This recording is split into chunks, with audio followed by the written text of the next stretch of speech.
Welcome to A Photographer's Life, the channel that takes you behind the curtain into the world of professional architectural photography.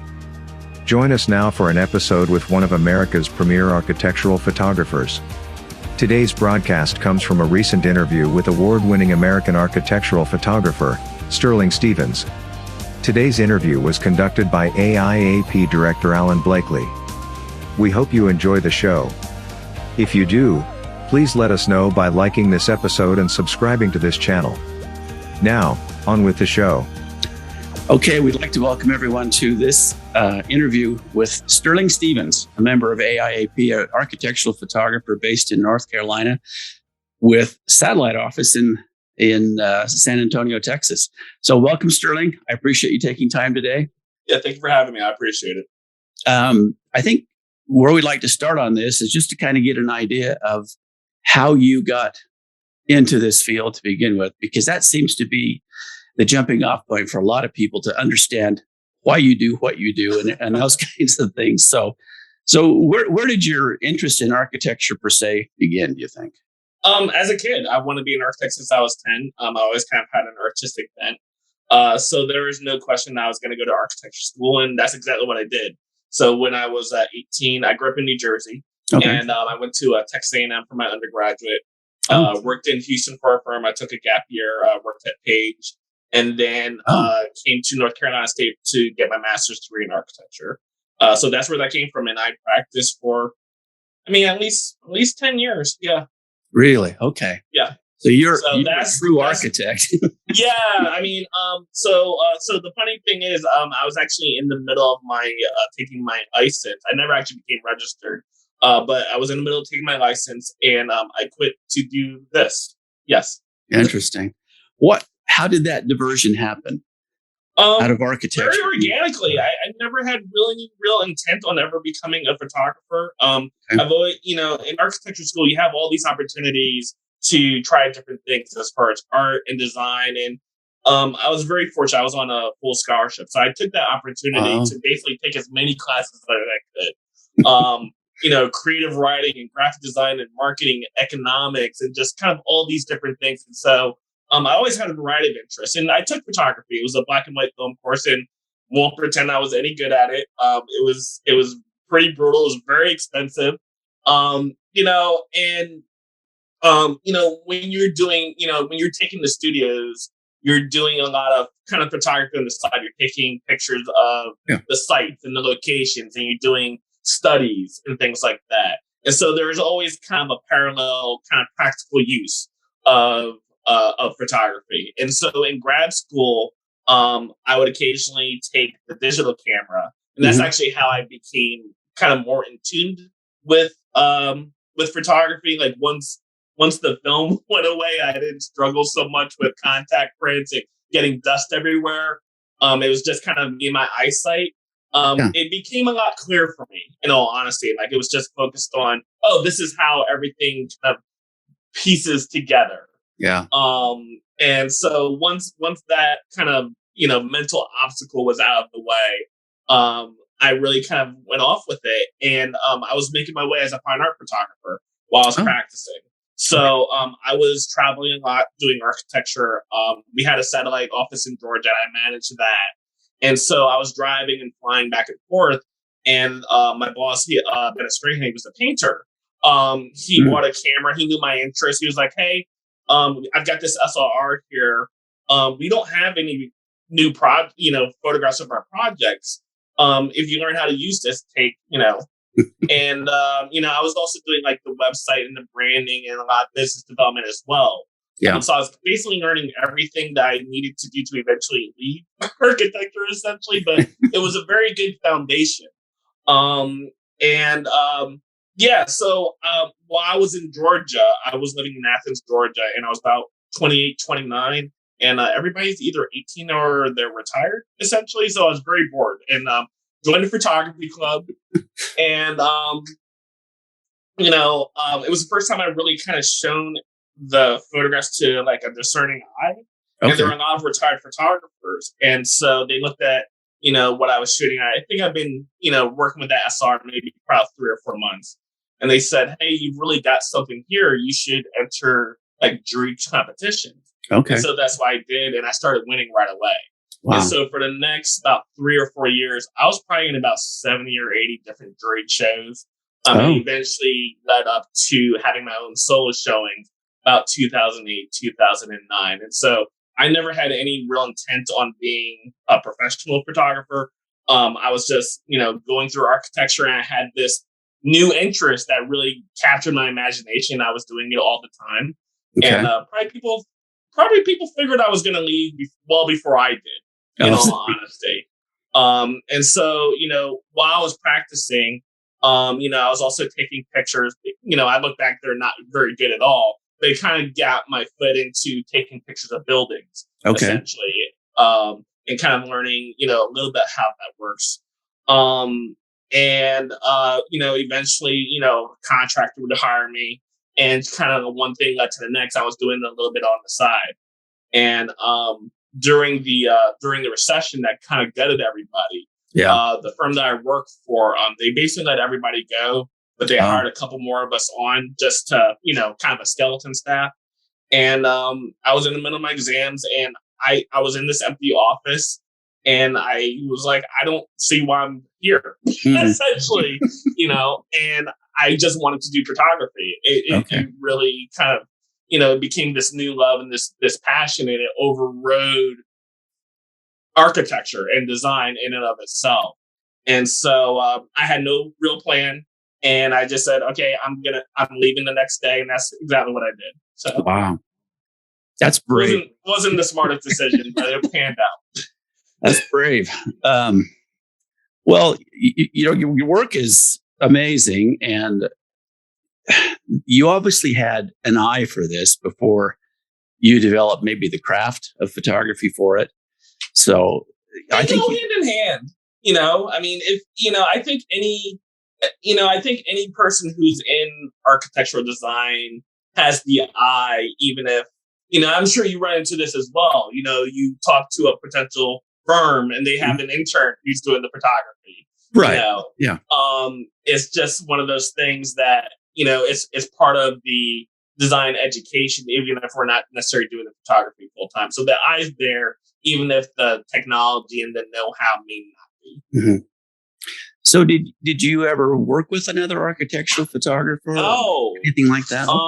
So when I quit, I had no real experience, in all honesty. And so my idea was, okay, well, maybe I can find someone to kind of intern underneath. Yeah. And I applied to someone. They were just looking for a Photoshop. And I knew Photoshop since, I don't know, 2 or 3, right? Like I knew Photoshop way before I did photography. And I had this interview. His name was Tom. And he didn't hire me, but he said, like, hey, you could probably go and do your own thing. And I don't think he actually meant it, but I took it to heart. And so I did a marketing study. I kind of took the things that I learned in undergrad and kind of took a look at all the architecture photographers in the area, looked at the real estate photographers in the area.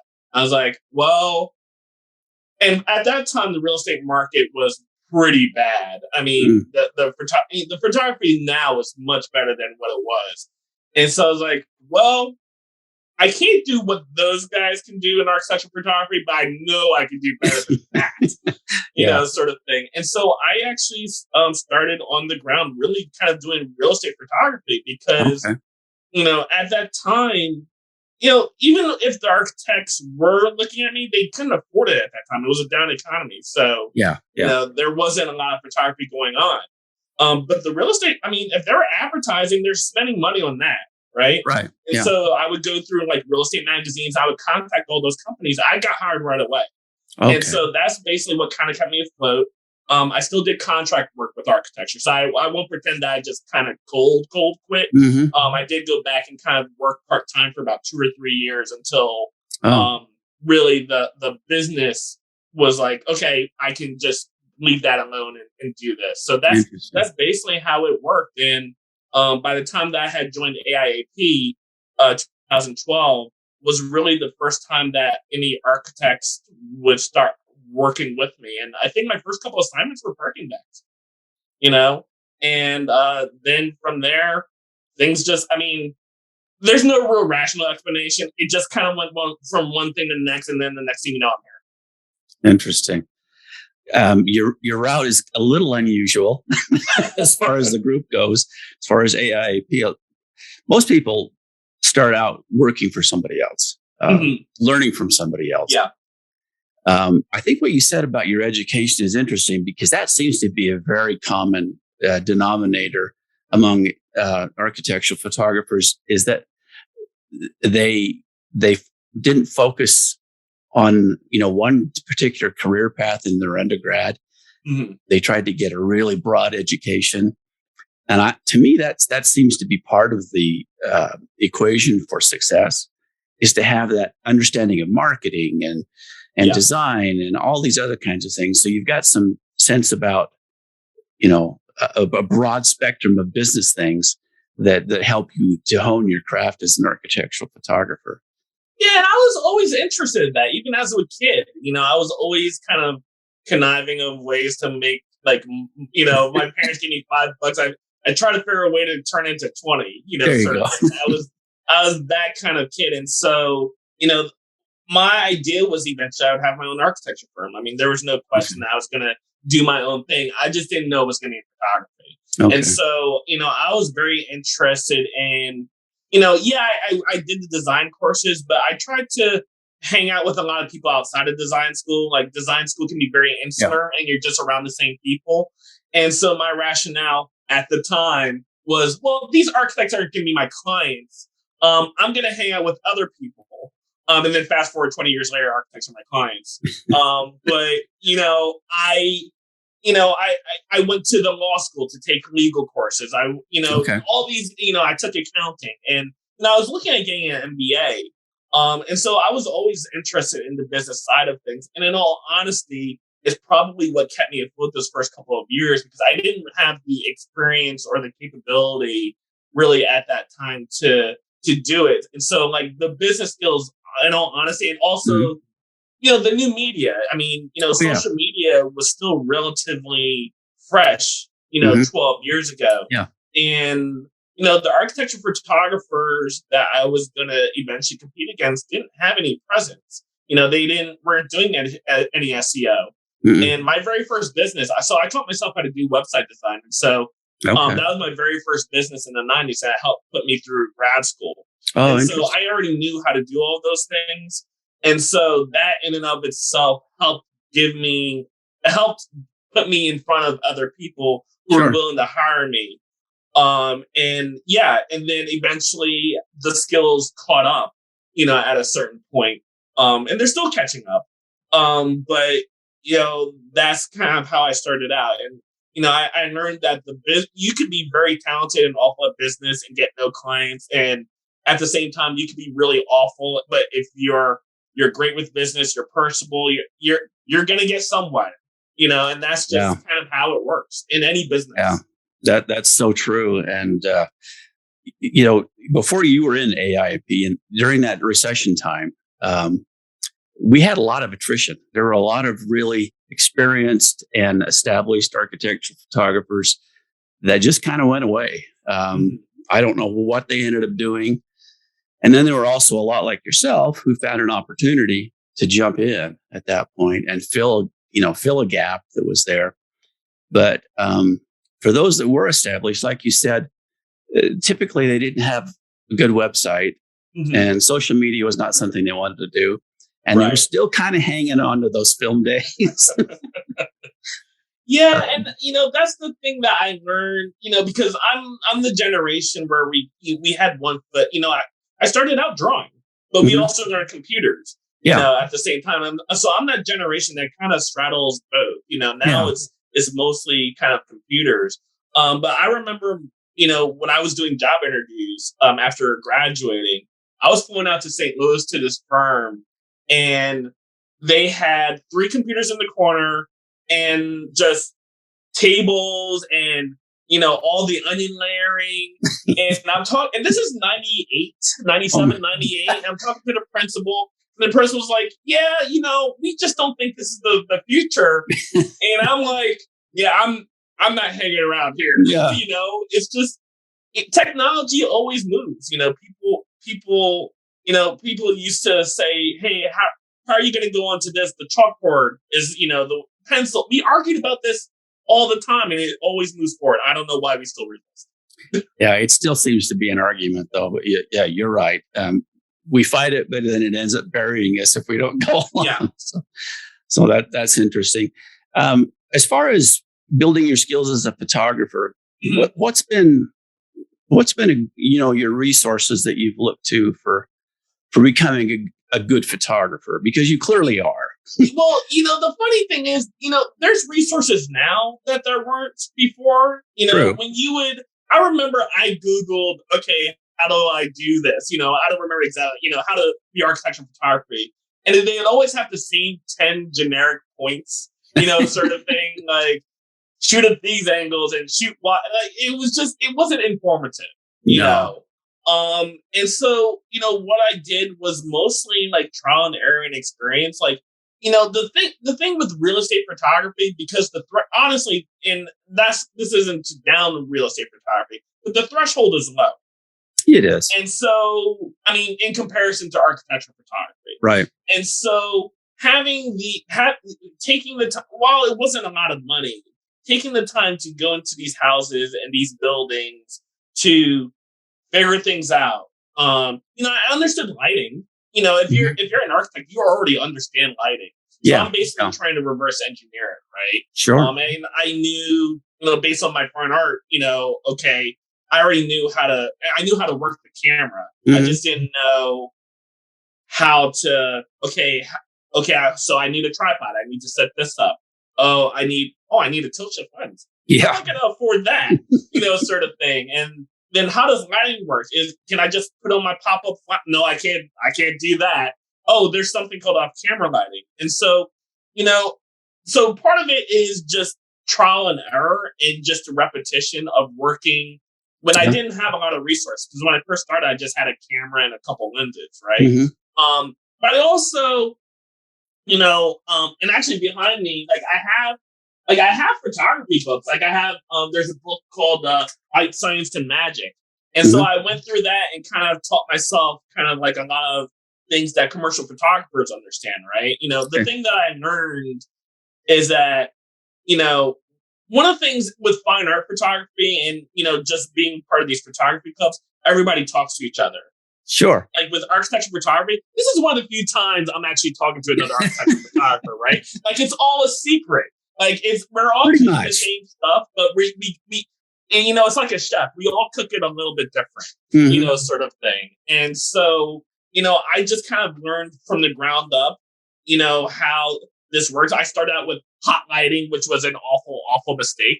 And then I went to strobes, and so it was just, again, it was a lot of persistence. It was a lot of trial and error and kind of figuring things out. But like, I did it, sort of thing. And, I don't think I would have done it without the understanding of architecture and light and shadow and what it is that we're trying to communicate as far as not just the design, but just also just kind of the nuances of it. I think you're dead on there. There's kind of a parallel in music where people think, you can be as accomplished a musician as anybody, but if you can't hear it in your brain, then you can't really play it like it needs to be played professionally. And I think that's the way it is with photography, especially in architecture. If you can't see that shot, and the mind of an architect is going to see it a lot better than just the average person is. But you have to see that in order to make it happen. I think visualization is important. One of the things that I always wanted, like we have a huge like commercial and fine art community, like photography community here in the area. Yeah. And I never wanted, like you always hear people say, hey, I'm a photographer just because I have a camera. I never wanted to do that. Mm-hmm. And I mean, part of it is I've been in art design my whole life. So I know what it is to disrespect someone. Mm-hmm. And so I never wanted to say that I'm this without having earned it, sort of thing. And so when I was practicing, as a fine art photographer, I didn't take a lot of pictures. I wouldn't take like thousands of pictures and like, oh, I got one. I would go out, I would take a few shots, very similar to film. And I think Yeah. Even though I didn't do well in that black and white course, like it helped me because you only had, 12 to 24 shots, right? Yeah. And that was it. And so I did the same thing with digital. If I didn't get the shot, I didn't get the shot. I didn't try to fix it. It was just one of those like, hey, I learned my lesson and I'll take it to the next one. And I would go out and I would, let's say, I would shoot with one lens one day and then shoot with another lens another day, just to see how things work and how that changes how I perceive and how I shoot, sort of thing. And so making myself go through all that, honestly got me from point A to B pretty quickly. But it was purposeful. It wasn't, kind of scattershot. Yeah. Well, you put in some hard work. I mean, I can tell that your methods are very disciplined, and that seems to be a key as well in photography. Being successful in photography is having some discipline in what you do, and that there's not randomness, that you set out to accomplish something and then you figure out how to do that. And you clearly do that. That's what architecture is, though. I mean, it is. It's the fun thing about it. Like the weird thing about all this, I'm exposed to more architecture than I was when I was practicing, because when you're practicing, you're working on a few projects over several years, right? Because it takes such a long time. I keep going from one to the next. Like if I went back to doing architecture, I'm probably a much better designer just because of all the exposure that I have now. As you know, like all these photographs that we take, it's a design process in and of itself. Like we're designing all these photographs. And so honestly, it's exciting. Like it's all the stuff that I've ever wanted to do as far as using my mind. And so, I'm basically like a kid in a candy store at all times. I can appreciate that. That's a great way to put that. I think that one thing that people don't realize is that you have to have that vocabulary of design. You have to actually spend the time to see these things and understand them so that you have some idea how best to capture them. Is my perception. And I'm always fascinated how commercial photographers have transitioned into architectural photography, because I know like as overall, like I'm kind of unique, but in this town, I mean, we have a pretty prominent school of architecture. You do. We have 6 or 7 people who are former designers who are doing architectural photography. Right. Like, I mean, there's actually very few traditional commercial architectural photographers that, kind of went through that traditional path. So I don't know, I don't know how that changes the market as we kind of move forward. I'm always kind of fascinated, but there's a photographer that I watch in Houston, and he went to get I think it was like a 2-year degree in architecture, just because, and he was already really good, but he just wanted to understand kind of like the vocabulary and, he found it really helpful. I can completely understand that, because there are things, at least for me anyway, having a better understanding of design and the elements of design that an architect includes in a building or a home or whatever, that kind of informs the way I'm going to shoot it. Because I know what's important in this project because of the certain elements that I can see and identify, rather than just saying, yeah, this is a big place. Right. I'll get out my 17 millimeter. Exactly. Yeah. And it's such a huge difference. And, when I first started, my idea was, okay, well, I'm not as good as, these other photographers, but I can be a gateway, right? Like I can be kind of this intermediate. And so that's originally kind of how I built it up. Like, okay. Maybe you don't have the budget or for them. But I'm also, at the time I was also a very different product as well, sort of thing. So I was building my business kind of as this gateway between kind of real estate photography and architectural photography. And then eventually just became like, oh, well, I guess I can do this too, sort of thing. Yeah. So that's basically what happened. Interesting. How have you handled pricing over the years? Has that been a difficult process or not? Yes and no. I mean, it's throwing a dart out there. Like, part of the issue with not, being able to talk to other architectural photographers is you have no idea where everybody is. You do get a sense, So one of the things I did, I'm sure the other architecture photographers in town did the same thing. Like, I know architects, so like, hey, can you find out what they're pricing at? Sort of thing. I would talk to my friends and say, hey, can and even when I practiced architecture, I had exposure to that as well. Sure. Yeah. It's always a big, huge guessing game at all times because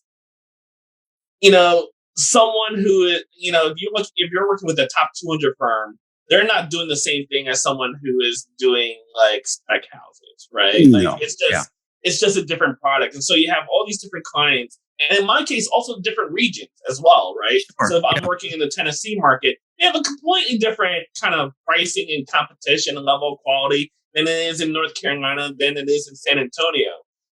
And so a lot of that has also been trial and error, right? Some of it is just the market dictates it, right? So if I say, hey, I'm at this price, and the client says, no, we're not going to hire you, we're going to go somewhere else who's cheaper, or, whether they have the same quality or not, like, eventually you get enough yeses or nos, you kind of figure out like kind of what your sweet spot is. And I just kind of figured out what that was.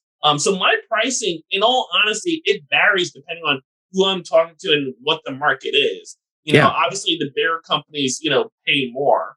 But I'm always looking to work with smaller companies. And sometimes a lot of this, educating the client as well, because, there are people who are actual architecture photographers. There's other people who just say they are, right? Like they have all these, like you go to their website, they have these menu items and one of them is architecture, right? Exactly. And somehow they always kind of get into, they get into these conversations and they price it completely differently. Yeah. And it's a different product. And so sometimes, I'll get something like, hey, we want like 80 photographs. Exactly. My first thought is like, what? So you call them, you're like, do you use 80? No, we use like 10. I'm like, okay, well, cool. I can take 10 for y'all. We can price it like this, sort of thing. Sometimes you never get to that conversation because they just mentally kind of cut off. But a lot of it is that, and that's the business aspect of it, right? You're educating them as far as like, and also you're trying to figure out like, what is it that you actually really need and what are you using it for? What are you paying for? Yeah, I think that's an important conversation to have, and like yourself, I do the same thing. I need to get beyond how many photographs they want to understand really what it is that they want and what they need. And people, if they haven't used a high-end architectural photographer before, it's a really painful education process. It really is, but I also feel that, at least from the architect standpoint, I think they're a lot more educated now than they used to be. I think so. I think part of that is because more architects are using it. Like, in film, I don't know what the costs were, 30 years ago, but, the threshold of, you had to go through the photographer for the photography and the prints as well. Now they kind of integrate it into everything, right? Sort of thing. And so there are only so many architects that were using it. If you're a small firm, you're probably not going to hire an architect. You're probably going to take your own shots. Yeah. Sort of thing. And so, I think what's happened, with social media and the internet is now like anybody can work with it could just be one shot.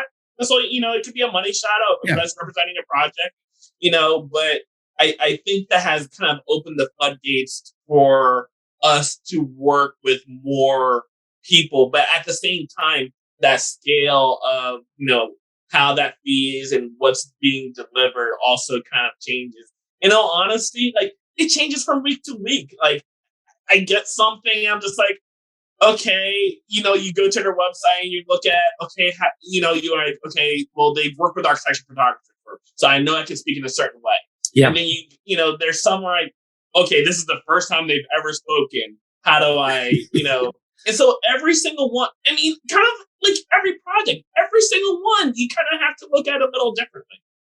I think that's really important to understand that. I appreciate you telling me that, because there seems to be such a wide gap, even in local markets, between firms and what they expect. But certainly on a national scale, if you fire off a price, you may get a yes, and you may get, "Are you kidding?" Yeah, it's just crazy, and it's the exact same price. Like I can throw out one price, and someone's like, "Oh, is that it?" And then others are like, "Whoa, we totally can't afford that." And so, I think everybody has to kind of figure out kind of where they are in the market, practically speaking, and then, okay, so what's my value inside of that market? And then also kind of like what my pain threshold is, because, especially when I was starting out, because I didn't have any money, I didn't really have that many clients. And so it's just like, okay, well, I'm not going to do this for free. I'm not going to do this for cheap. Because one of the things that I learned in architecture was that whenever you do that, because, firms will chase these projects and they'll do things for free. Yeah. They never get the client. The client winds up working with someone that they're paying a lot of money for. Yeah. I don't know what the psychology is, but when I started my business, I said, okay, I'm not going to do cheap. I'm not going to do for free, because I know where that leads to. I'll just go back to working in architecture. Yeah, that's so important. Let me talk to you just a little bit about who your clients are. Is it primarily architectural firms, or is it a variety of photography? Well, it's changed over the years. Okay. So when I first started, so my very first client was actually, my very first major client was actually a national real estate developer. Okay. I was, again, looking through the magazines like, oh, they're advertising, their photographs are very good. So they had a project down the road from where I was living. I called them and I said, hey, whenever this project is done, I'd love to photograph for you. I got a call within a half hour, and they're like, well, that's not ready, but we'll hire you for all this. And so I actually became integrated with a lot of their national campaigns. And so when I first started out, I was working, I didn't do really a lot of I didn't do homes for sale. Okay. Because I didn't want to get into that game. And that's a grind that I have no desire to That's do. A hard business. Yeah. Yeah, that's a completely different business. And so, I was working with a lot of kind of like residential developers and commercial developers. Okay. If they had a project in Greensboro, North Carolina, for example, they said, "Oh, you did a good job. Well, we have another project in Richmond." I would go to Richmond. And so that's how I started working in other states. Okay. And so that kind of just organically grew. And probably about 2013, once the economy started coming back, local architects started looking at me and they would give me little things. And then, one of the things that actually kind of put me on the map was, the nice thing about architecture is like, it's everywhere. Like, even if you can't get inside, like you can practice, right? Sure. So we have this really great library, on Centennial campus at NC State. It's called the Hunt Library. Yeah. And it finished in 2012, 2013. And they're very welcoming to them. You can bring in your tripod and just set up. Oh, how nice. And so I did that. And I posted a blog. And the next week, a top 200 firm called me, and I started working with them. I didn't get any better from 2 weeks. Well, I did was shoot a building that showed some sort of, skill or, ability. Yeah. And that's kind of how that happened. And then all of a sudden I started working with these architecture firms. So I would say at this point it's mostly architects and designers, with occasional, products and manufacturers, but it does span across the map, and it's from big to small, and they're all across the nation. And I like the variety, in all honesty. Mm-hmm. It may not be, I'm not sure if it's the best business wise, but like personally, as far as like the way my mind works, I like to have a variety of different kind of challenges, sort of thing. But also at the same time, like I like the accessibility. If you're a small firm and, you have these designs and you want to have, good representation of your work, like I think you should be able to have that. Yeah. And so I've never been one to say, I don't want to work on this or I don't want to work on that. Like I'll work with anybody. Like let's figure out how to make it. Sometimes it doesn't work, but let's figure a way to kind of make it work that works for both of us. Okay. Do you have minimums that you impose as far as billing? Yes and no. So it depends on where it is. Okay. Yeah, right. So if it's local to North Carolina or Texas, Mm-hmm. like I can afford to have a minimum, right? But if there's someone I can afford to say, okay, we're just going to do one shot of this, Okay. right? Because there's no real travel involved, Mm-hmm. right? But if it's in, I don't know, let's say it's in Arkansas where I've worked before, someone contacts me for that, like it's better for them to work with someone that's local, right? Because at a certain point, you price yourself out of the market. Sure. Sort of thing. Yeah. And the regional, I feel like the regional, again, I don't know what it was like 30 years ago. I don't know how many national photographers there were, but I feel like pretty much most regional markets are pretty strong. Mm-hmm. And so, I don't try to go where there's that kind of resistance. You're just kind of spinning your wheels. It's no good for them. It's no good for me. Yeah. Sort of thing. And so I've been really kind of concentrating on just kind of building the markets kind of where I am. And I don't necessarily like impose a minimum like amount of shots or I guess quote unquote costs. Mm-hmm. But I've never really had anything that's like so low where I'm like I wouldn't do that, Okay. sort of thing. I just haven't run into that. And part of it is because I don't do real estate anymore.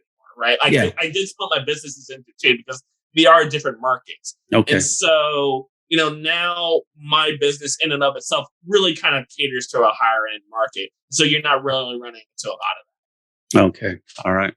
Do you ever work with advertising agencies? Is that part of your business at all? Once in a while, Mm-hmm. they'll contact me, but I haven't really reached out to contact them. It's not been part of my model in all honesty. Okay. Like, most of mine have been kind of direct business to business. But Okay. occasionally I'll get contacted by an advertising agency, but it's not been something that I've just, pushed forward. And I think part of that is also like, I'm not familiar with that world, right? Like I think if I came from a commercial photography background, I'd be much more familiar. Mm-hmm. But coming from an architectural background, I intimately understand that market. I understand who the architectural players are. I understand who the construction, who the building manufacturers are. So it's much more easier for me to identify and talk to than from the advertising side. That makes perfect sense. What's your marketing look like now? I mean, what do you actively market?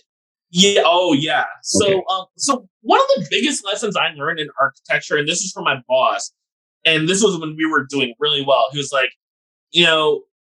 even at your busiest, that's when you need to market the most. And I've really kind of taken that to heart. Mm-hmm. And so I'm always marketing. Now, when I first started, it was just me because, I didn't have any money or that many clients, right? But eventually I got to a point where it's just too busy. I hired a website designer for the very first time in my life. I had my website for 25 years, just this past spring, and she did a really good job to kind of retool it. I do have representatives because, again, I don't have the time, but I've also, I've listened to some conversations as far as representatives through the site. Some people do it and some people don't. I do because I honestly don't have the time. So it's worth it for me to give some money to make some money. Yeah. Right. Sort of thing. And I built myself to a point where I can do that. That was definitely not the case the first 6 or 7 years. But once it got to a certain point, yeah, absolutely. And, if I'm in another town, hey, I'm in town, contact another 5 or 6 people. I manage for you and you build a market, sort of thing. Yeah. And so I am always marketing pretty much most of the year, sort of thing, both actively and passively. And I could probably go a couple years without advertising, but like, I plan on doing this a long time if I can help it. So, and I don't take anything for granted. Mm-hmm. It's very competitive and there's a lot of great photographers. And I think because of the technologies, there's going to be more of them. And I think so. I think they're going to be good.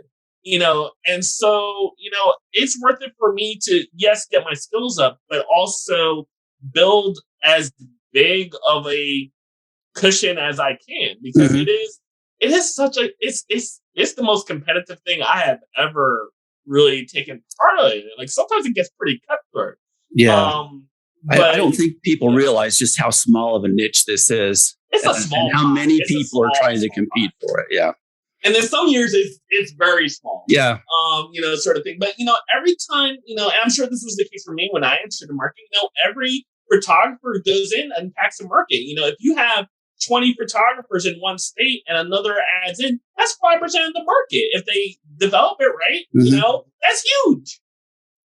Yeah. The statistically though, the failure rate's astronomical for this business. Yeah. So, I think it's astronomical it's like that with any business, right? If you don't make it those first 2 years, you're probably not going to make it, sort of thing. And, if I went to weddings, for example, I probably wouldn't have made it, sort of thing. Like it was, while I didn't necessarily understand like architecture photography in and of itself, I understand the business of architecture. And so in all honesty, that really kind of kept me afloat more than anything else. That makes perfect sense. I get that. As for you personally, do you have employees that work for you? Consultants. I don't have anybody that's full time. Okay. So I do have an editor. I still do most of the editing myself. But I do have an editor that does like the really kind of advanced stuff. Like it's just not worth it for me to do it at a certain point. Yeah, exactly. Yeah. I have assistants, especially in the different markets, that I work in. Talk about my representatives and the website designer. I actually have an SEO person, because I don't have the capability to do that anymore. Like if I focused on that, I could do it. But in all honesty, it's worth it to give some money to do that because I don't have the time, sort of thing. And so it's been a steady progression. It's, when I first started, it was just a camera and some lenses, but you kind of build up and you're like, oh, well, now I can afford these lights and now I can afford this equipment. And now I can, you just kind of, it wasn't just like, these are all the things I need to have. And I just started with right away. I built it up. And then as the clients changed, I could afford to cater to those clients. Yeah. Yeah. Are you ever in a position where you have to turn work away? Yes. Yeah. Yes. And part of the reason is calendar. And part of this also travel. You can't be in two places at once. And I don't have I'm in this because I like the photography. So I don't necessarily have another photographer, working with me. Like that's not the reason that I do this. Like I do it because I like to have the camera in hand. And sometimes that happens and sometimes you lose clients and, I won't lie, it hurts, but like, it's also how it goes, and sometimes, that's sometimes how I got clients, starting out, someone was too busy and then like, hey, we'll give this Sterling kit a shot. Right. Sort of thing. And so that's going to happen to me as well.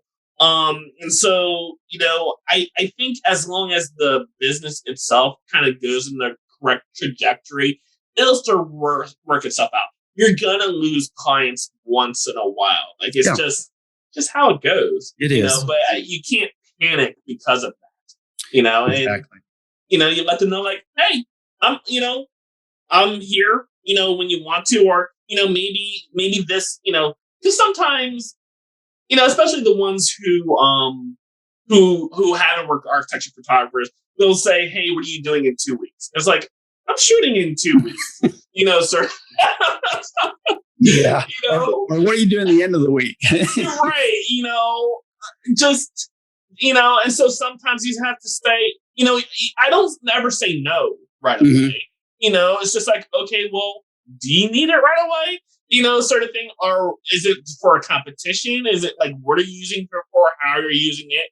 I would say about 30 to 40% of the potential no's turns into yeses once they learn like, oh, we can kind of make this work. And I wasn't so urgent that I needed it, right away, sort of thing. Yeah. I think that's real important. That shows a lot of business intuition on your part that you have the aptitude to talk to them a little bit and rather than just turning them away. And that's so huge. No is so hard. I mean, no is very definite. Yeah. Sort of thing. I would rather have the client to tell me no than me saying no.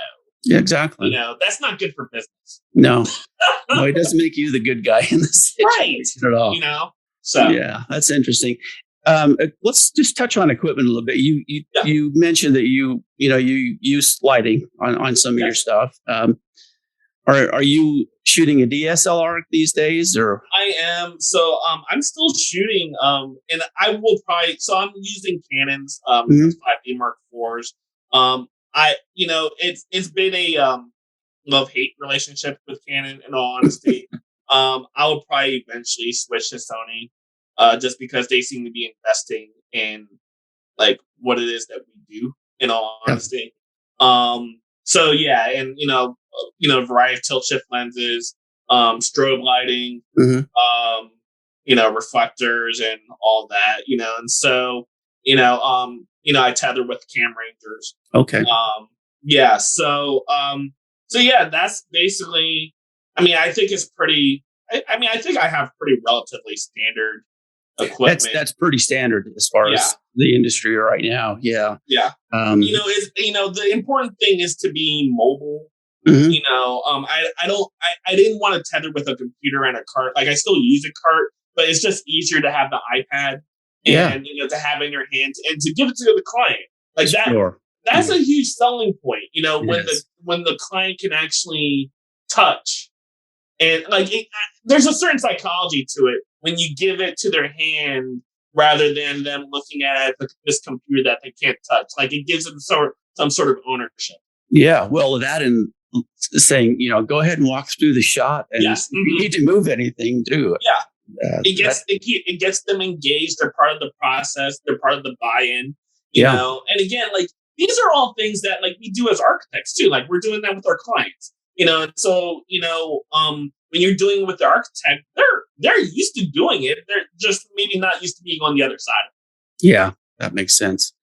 Where do you see yourself headed at this? Are you on a good trajectory right now? No, I'll be honest with you, I didn't think I was going to be here. I mean, just to be completely frank with you, I thought if I was ever going to be here, it would be maybe 10 or 15 years from now, sort of thing. So, for me, I don't necessarily have a goal in mind. I'm trying to. I'm always trying to get better at my craft. That's kind of first and foremost. So every year, I'm trying to retool. I kind of look at things. I look at other photographers. I look at my competition. I kind of see what they're doing and who they're working with and whatnot. I'm honestly just trying to do as much as I can. I'm building this Texas market, for example. So I think that's a huge goal. Sure. So I just started the San Antonio about a year ago. So I've been because I have so many connections in Texas, because that's where I did my undergrad. It made sense for me to kind of go back there and reestablish my roots. And so I decided to do that right before the pandemic started. It was really bad timing. But in all honesty, I want to build up in Texas the same thing that I've built up here in North Carolina. And if there's anything that I would like to do, it's probably a little bit more. Probably a little bit more modern, high-end design, but at the same time, sort of thing. I also still want to work with who I've worked with, sort of thing. So in all honesty, and I don't know where everything kind of plateaus. I don't feel like it's there yet, whatever, but I'm just trying to build towards that. Okay. And I'm just trying to do good work and keep my clients happy. And, if in the last 12 years hasn't gone, I didn't really have a plan, in all honesty. I didn't plan to do this the way that I've done it, so I feel that if I keep doing good work, if I keep improving, if I keep kind of reaching out and letting people know that I exist, it'll kind of work itself out. It does. It absolutely does. Yeah. I've always said that good work is the greatest competitive advantage that you'll ever have. So, yeah. If you just consistently do good work, that's. Yeah, I didn't want to get into this and again be one of those photographers that said that they were an architecture photographer and really wasn't. Mhm. You know, it was very important for me because, you know, you face that in architecture as well. You know, people watch an HD TV show and they think all of a sudden like, oh, they did that in 20 minutes with commercials. I can do this, you know, sort of thing. And they ignore like I have a master's degree. Do you know how much work that took, you know, sort of thing? And I didn't want to go into doing architecture photography and not do that. You know, and it took me about 4 or 5 years before I even really was working with architects at all, you know, sort of thing. And so I always wanted to have that, those bona fides, if that makes any sense. Absolutely. Yeah. Well, your website is stunning. Your work is amazing. And you are obviously one of the top tier photographers in the country. And so congratulations. I'm working on it. Yeah. Congratulations. Appreciate it. Do you take on assistants or anything like that? Or do you do any kind of interns or stuff like that? That's a good, you know, honestly, I'm still trying to figure that out. Okay. You know, I didn't start having assistants until, I mean, once I started working with architects and once the projects started getting bigger, I realized, oh no, I need help. Yeah, exactly. I can't do that. Triggered that, right? You're like, oh, maybe I should put that in the budget, you know, sort of thing.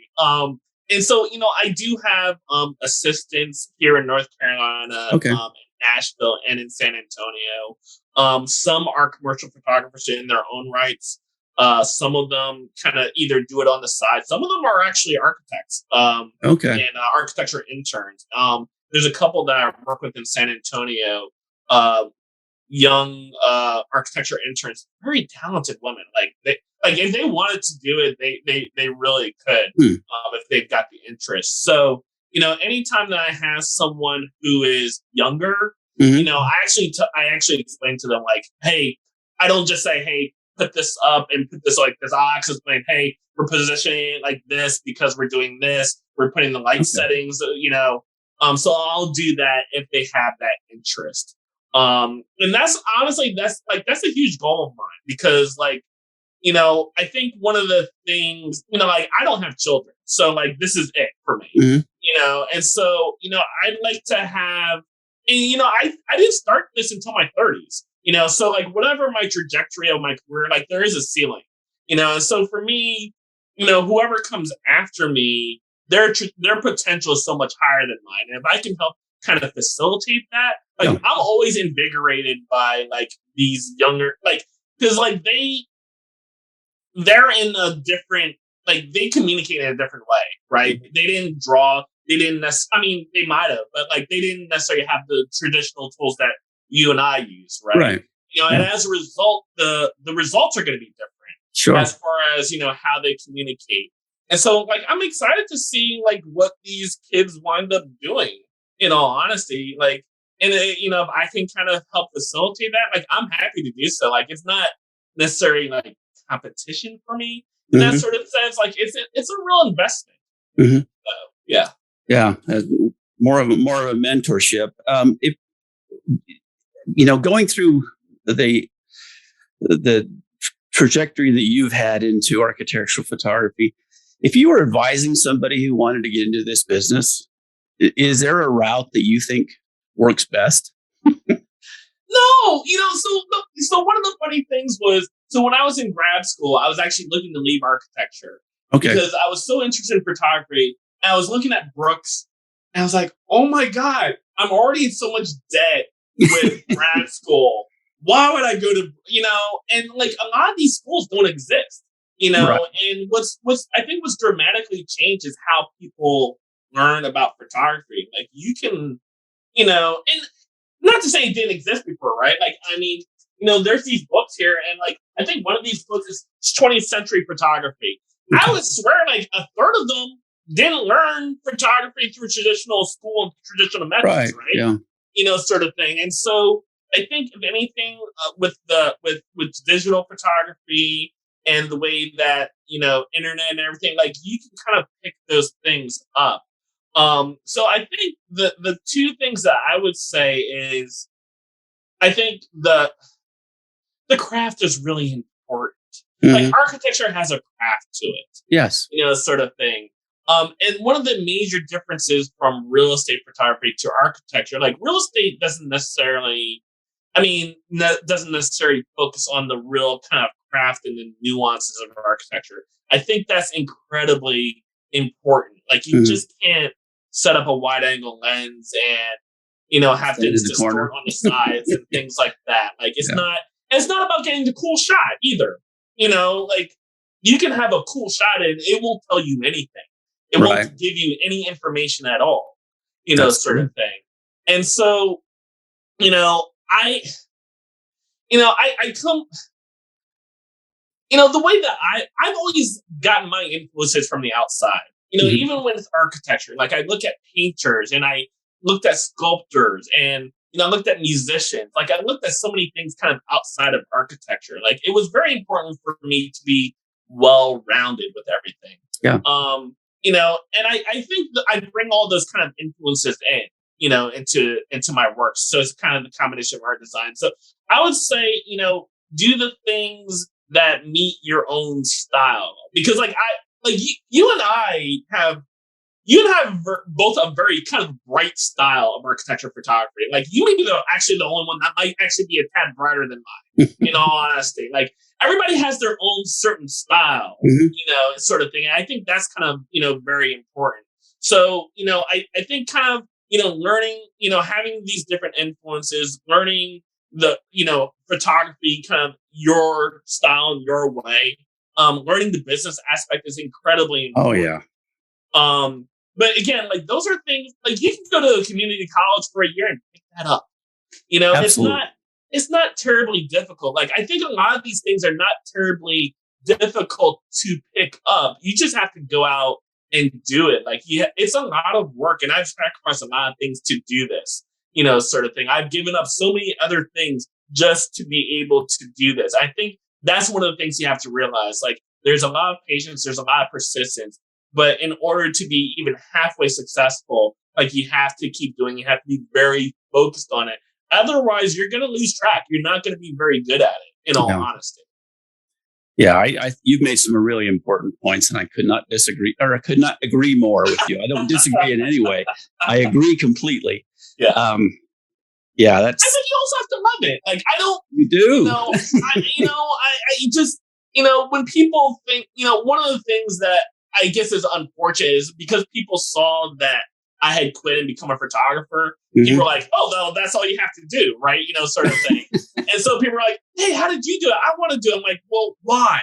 Like you have to have a reason why. Like this would be a good idea, sort of thing. Like it's not a great idea, in all honesty, but like if you have a purpose and a reason, like I love architecture. If I was to go and do portraits, and I tried doing that, like you can tell the photographs are, no matter how good I got, I was never going to be good at it.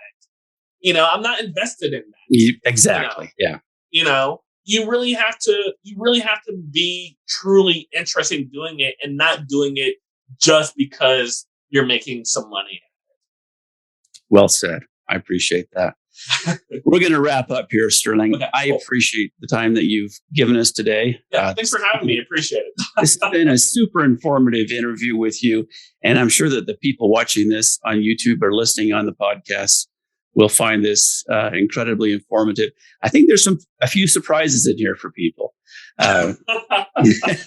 Even the track that you've taken, because everybody's a little different. But yours has been excellent, and you've been very generous with your time and with the information that you've given to us today. So thank you very much, and we wish you all the best and hope to talk to you soon. All right, thanks a lot, Alan. Thanks a lot. This has been another episode of A Photographer's Life. If you've enjoyed this program, please let us know by liking this episode and subscribing to this channel. A Photographer's Life is brought to you by the Association of Independent Architectural Photographers. This episode is copyrighted and may not be used in full or in part without the written permission of the AIAP. Please join us again soon for another inside look at the world of professional architectural photography.